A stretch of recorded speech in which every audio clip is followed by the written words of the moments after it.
everyone. Welcome to 360-degree view of security for your small business. I'm Linda Whitcart with Connect You Technologies. And this is Eric Woodcard. And today we are going to go over how to secure your small business in order to protect your valuable data and give you some good ideas on ways to accomplish that. So looking at security, in the past, security was pretty simple. You had, primarily a basic firewall and some antivirus, and that did a pretty good job of keeping you safe. In today's world, things have gotten a lot more complex. The security threats are always changing. People are much more technical savvy, and we have to have a lot different approach. Eric, can you explain the multi-layered, multifaceted approach to everybody? Multi-layered means that we're going to go into different layers in security instead of just relying on one layer to do tasks such as antivirus. We're going to create multiple layers and multiple levels in order to try to catch the threat as far away from the computer as possible. And if the first layer doesn't catch it, then the second layer will. Okay, so looking at this pyramid here, basically you're trying to keep the threats away from your network and not have to worry about them in the network. And then as you go down, those are things that could actually penetrate your network and products that would take care of it. Basically, not one product will do the job. So you have to layer them in such a way that take care of the security, and then you also have to use several different products, right? Right, because not every antivirus is going to catch every particular threat. So you want to have multiple different protections so that if it bypasses one, there'll be another one there to catch it. Okay, so let's look at the first one, spam filtering. This is the first line of defense. Basically, spam filtering cleans your emails out in internet land before they ever even reach your inbox. They are looking for any type of security threat. They're looking for people who are sending out mass emails. This also reduces your bandwidth usage, which makes your internet faster. Basically, it'll quarantine all of those emails that might have threats, and then it just washes a lot of the emails. Yeah, it also saves you lots of time and money because you're spending 10 minutes a day going through your spam. Then you're spending an entire week, a year cleaning out your spam box. That's a lot of time to waste. And a lot of employee costs there as well. So spam filtering is one of the first easiest things that you can do to try to help prevent your business from getting infiltrated by hackers, spammers, viruses. Okay, the next thing is firewalls. Yesterday's firewalls and then today's firewall, we're just going to kind of compare them so that you guys can kind of understand the differences. In the past, firewalls were primarily dumb and they just blocked incoming connections using ports. Eric, can you explain the port thing? The internet's made up of 65,000 different ports. For instance, when you surf the internet, you are using port 80. If you want to block all the traffic on all 65,000 ports except for port 80. So if someone is trying to use one of those other ports to come through the network, the firewall will block it. Okay, great. So today's firewalls also have the blocking of the ports, but they also block outgoing traffic. What does that exactly mean? Outgoing traffic, say you get a Trojan on your computer that is trying to capture your keystrokes and send them off to a site. Well, the old firewalls will let that traffic go through because it doesn't block outgoing traffic. Today's firewalls will actually analyzes all the traffic going in and out, and if your computer is trying to send traffic or data to a site that's known as a scammer's website, then it will block that, or if it knows it's a keylogger sending that information out, it will block that information going out. So it's protecting you incoming and outgoing. Okay, then it also says it regulates traffic based on user permission. So I'm guessing that means that within your organization you could have different users have different permissions. Correct. You could say that Joe can't have access to ESPN.com, but Sally can. But then everybody can have access to ESPN.com during lunchtime. They're very flexible and allows you to shape your users' habits of internet surfing during particular times of the day or based on the user. Well, that is pretty smart. Okay, so and then I didn't know that also provides more virus scanning. Yes, like we said, it's a multi-layered approach. So we're trying to create the initial layer outside your network to scan all the information coming through. So if you try to download a virus-laden program, the firewall is actually going to scan that file as it's coming through the firewall before it sends it to your computer. And if it finds to have a virus or malware attached to it, it will block it right at the firewall before it makes it even to your computer. So firewalls are pretty important. It's pretty much the wall between yourself and the rest of the internet world. So would you say that's an essential piece of equipment? Oh yeah, it's definitely a must for any type of network to have some type of firewall. Okay.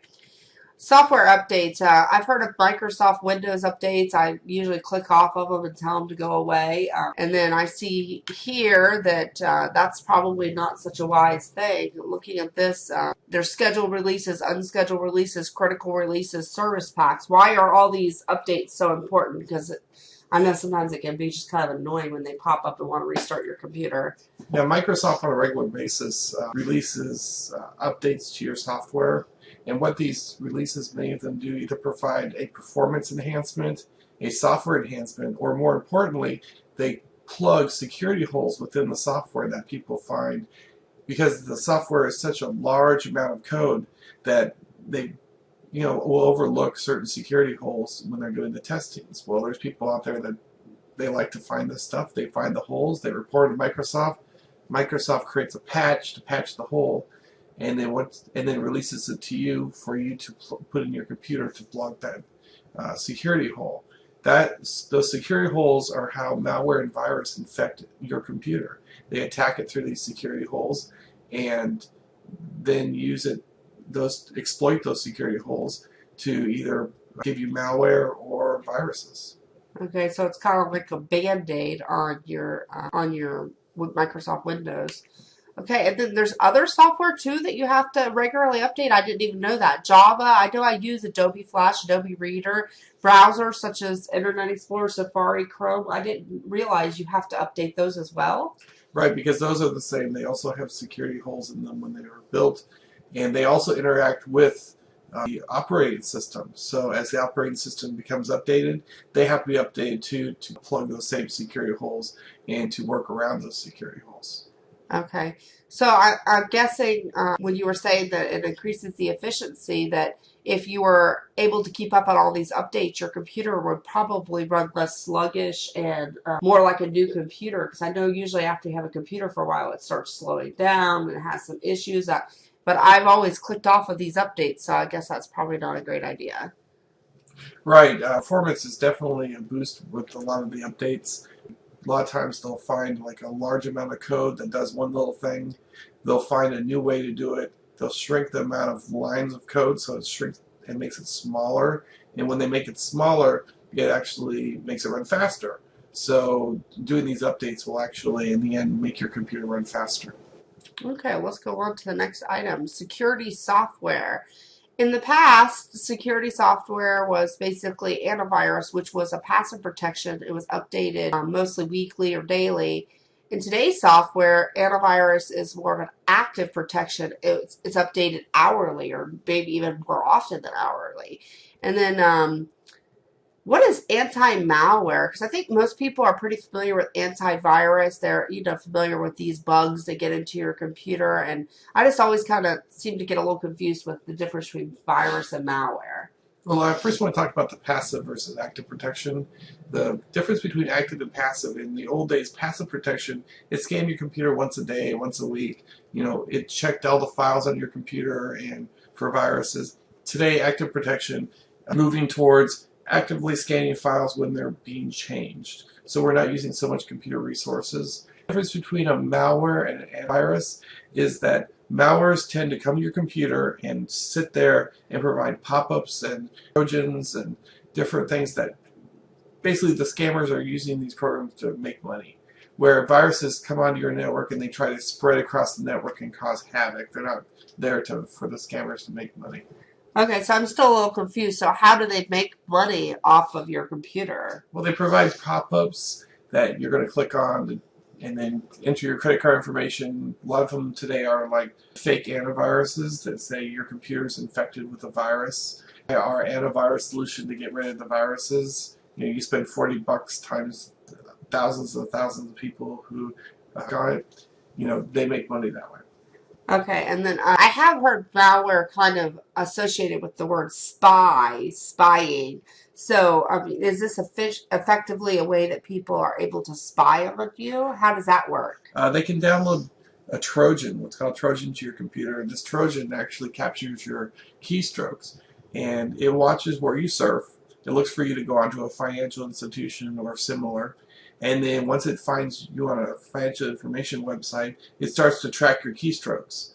And so it'll capture the website, and it'll capture what your username and password are. It sends it off to the crooks, and the crooks can use that to log into your account. Wow, that's really scary. Okay, so I agree. That's obviously another essential thing that you want to make sure you're up to date on. Email security scanning, I'm guessing that's basically another form of spam filtering, but built into the different security softwares that it's like a different layer, right, with the Right. different It does the products. same thing as the spam filtering, but just provides another layer in case something misses out the spam filtering, or you don't happen to have a spam filter. Right, so some other types of security, not only are all of these products pretty much essential to make sure that your network is running safely and effectively, and they all work together to help do so, there's also some common other security types. If you have wireless security, you might need different measures, physical security, so on and so forth, cloud security, email security, and some different industry-specific things. Like if you're in the medical field, you obviously have to follow HIPAA policies and regulations, so on and so forth. So bringing this all together, not being a very techy person, all of this stuff is so completely overwhelming. I mean, I just want my computer to run, and I'm sure most business owners out there are right there with us. So we come to the Security 360 suite of products where I'm guessing the professionals that connect you can advise and consult and also do all of these things and keep your computer running, your network running efficiently. Is that correct, Eric? Exactly. We've developed a suite of products to help you solve all the security problems and to bring everything together, keep your computers updated, keep your antivirus updated and current, manage those updates, do spam. We bring it all together into one package to help you one-stop shop to know that all this stuff's taken care of. And then your computers are protected 24 hours a day, 7 days a week. We get alerts. And so these products can be bought individually. They can also be purchased as a suite altogether. So if you'd like to just have some more information, we also offer free consultations. So if you just want to consult on what your network has, we'd be happy to do so. Wrapping it up, security is complex. It's ever-changing. It's constantly evolving. These hackers and scammers, they're getting smarter and smarter. They're keeping up with the technology. Security requires a layered approach. So we hope you learned a lot of things today and some things that you can go back and put into place today in your own organization. And we'd love to hear from you. And that's all. Eric, do you have anything to add? Nope, that's it. I hope you all have a great day, and thanks for joining us.